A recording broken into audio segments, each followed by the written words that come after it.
আজকে গিয়েছিলাম মায়ের মন্দিরে। অনেক দিন পরে আমার মানে অনেক দিন বলবো না ঠিক, আমি প্রতি মাসেই আমি মাকে পুজো দিই, কিন্তু এই মাসে আমার খুবই বাধা পড়ছিল, মাকে আমি পুজো দিতে পারছিলাম না কিছুভাবেই।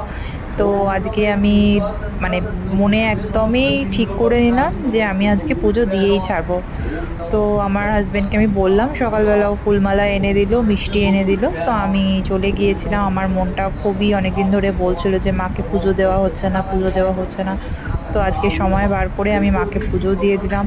আমার মনটা খুবই মানে কি বলবো বিচলিত হচ্ছিল একদম, বলে না মানে খুব চঞ্চল মন হয়ে গিয়েছিল। তো যার জন্য আমি খুবই মানে টেনসড হয়ে পড়েছিলাম। তো যা আমি সবার লাস্টে ঠিক করলাম যে আমি আজকে মাকে পুজো দেব। তো আজকে পুজো দিয়ে আমার মনটা খুবই একটু শান্ত হলো, আমার ভালো লাগলো। মাকে নিজের মনের সব কথা জানালাম, তো খুবই